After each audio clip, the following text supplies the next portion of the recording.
Hi there. This is my latest acquisition. It's a Ferrograph Series 7. Now, I bought this on eBay and it needs some work. As you can see, someone's written W for wind, S for stop, P for play, and R for, I think it's rehearsal or something. I'm not quite sure. Some of the lettering is fading out there, so it needs some work. One of the meters is a bit iffy on one side, so that needs a bit of work, maybe a dry joint. Maybe I'd have to find a new meter for it, but apart from that, it's in pretty good condition, and it's come with a lid, and it is a high-speed version, so it does 3.75, 7.5 and 15 IPS, which is quite amazing for a machine of this age. And the reels are held on by these nice engine turn screws. It's a very, very stylish unit.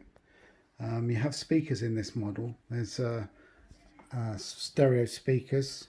This is a half track machine, so it uses a full width of the tape, and you have all the usual inputs and outputs there, and also a carrying handle as well.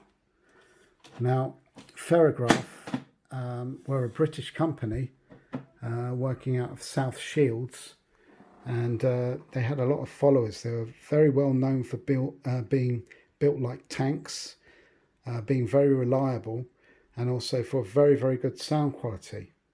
And they're doing fine with their Series 5 and 6 units until the likes of Revox and TIAC came out.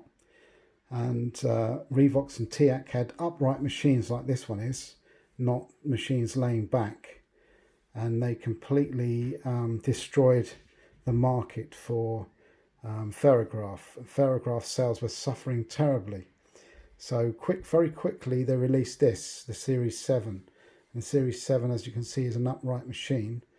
And this did quite well initially, but unfortunately they made a poor choice of rubbers, and the pinch roller and the idler wheels inside, which drive the speeds, they all turned to mush and goo, and that destroyed Ferrograph's reputation.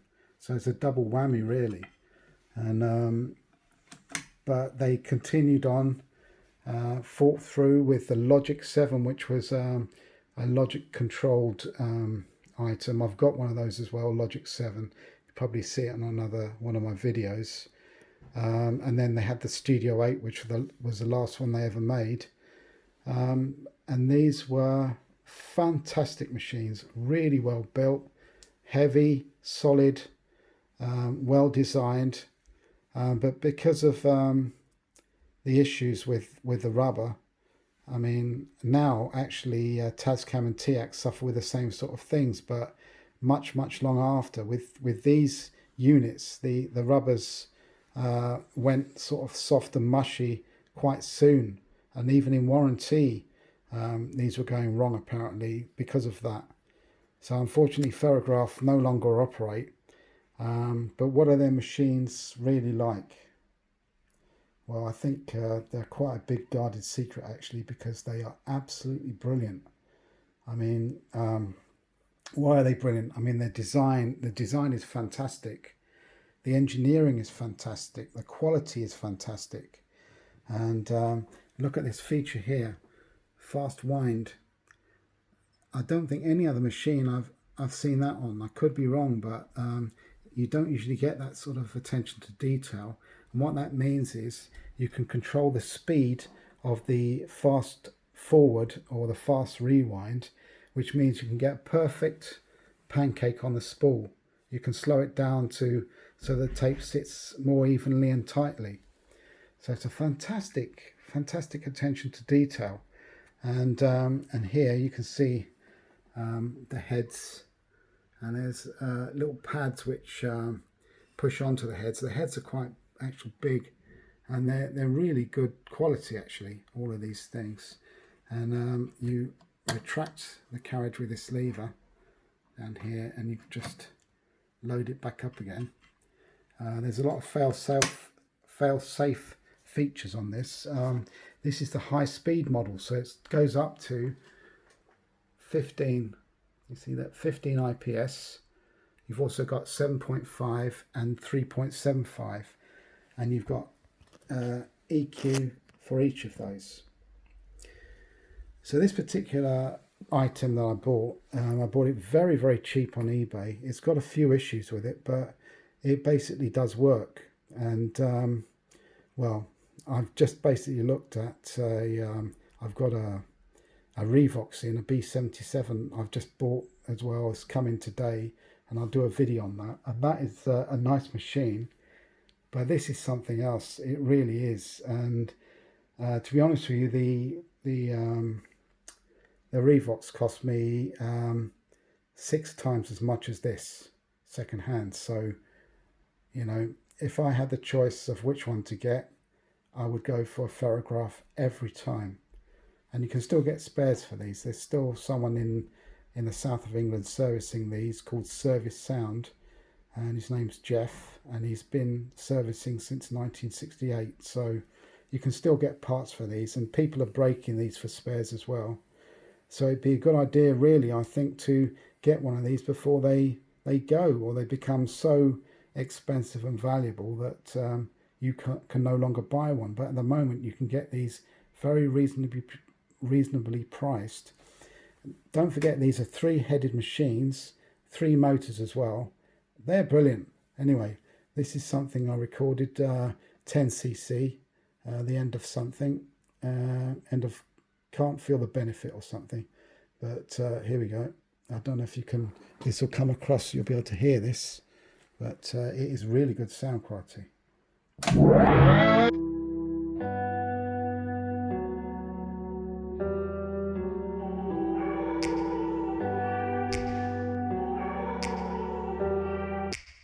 Take me back to a place where I felt at home. Take me back to a day when we weren't alone. Take me back to an age when the world felt small, way back before we blew it all. Take me back to a place where I felt at home. Take me back to a day when we weren't alone. Take me back to an age when the world felt small, way back before we blew it all. Too many things going on, I can't keep track of them all. From people dropping a bomb to people putting up walls. I feel like life is on hold, perception stuck in a vault. I know that time can heal all, but how much time till we fall? It's awfully chilly outside when there's no shelter to hide. When everything is a lie, you'll find that out in some time. But when the things on your mind are all considered a crime, communication aside, we'll all just fight till we die. Is this an argument or just the start of it?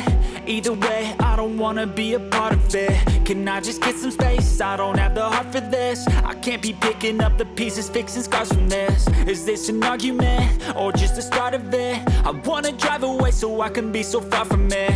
I wanna find a place where no one breaks their promises, or maybe drown myself in something that is bottomless. Take me back to a place where I felt at home. Take me back to a day when we weren't alone. Take me back to an age. Right, the reason why I'm holding this spool is because the brake doesn't work on this side. Probably just needs adjustment. As you saw, this meter is dodgy as well, and the inputs and outputs need some tweaking, probably because they got a bit of carbon on. Sorry, carbon, what I'm talking about, oxidation. So they probably need some work. It needs touching up. I mean, let's face it, this machine is really pretty old, so it needs a good old service, but it's superb. Take it from me, I've done an A to B comparison with the Akai's I work on, the 4000 DS's, DBs, etc, etc. Even the Revox, which is far more expensive, doesn't sound as full as this. And look, this wind feature here, if I put it into wind here, there we are. Now if I want to rewind it, I go in this direction. Look, it's going a fair lick there. And if I can slow it down, you see.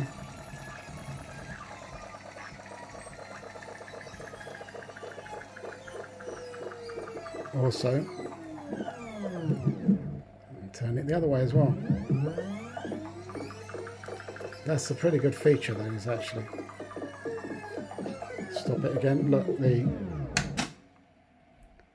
tape didn't spill off this end. So I just need to sort the brake out on here.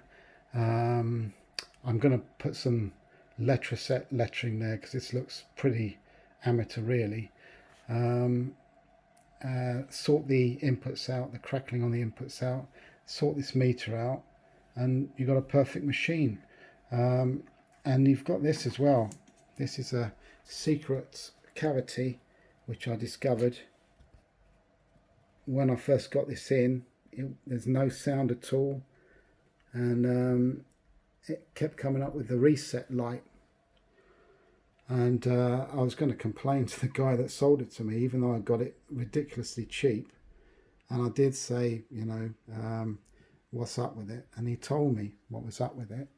Basically, when you set the speed to 15, you have to set the EQ to high, otherwise it won't play.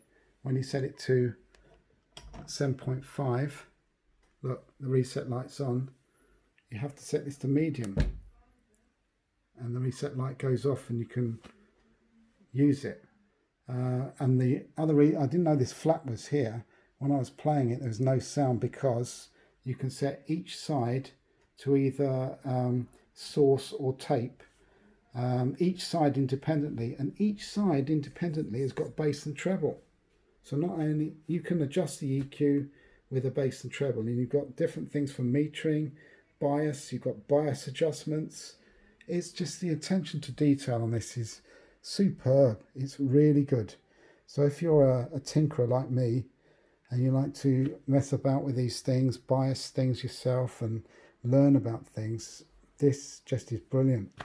This is a half track high speed version, but you can get a quarter track version and you can get a mono version depending on what you want. But it's really, really good. And this is a big secret, these, because you can get them so cheap. These go probably, I don't know, between 70 and 150 quid on eBay at the moment, which is a criminal price, really, because they're far, far better than a lot of things of, you know, several times that value. So my advice really is to grab one while you can before they become so rare and so expensive that that you can't get it. And they are great. You would never regret it because they're fantastic. So thanks for watching this video, and I hope it was helpful.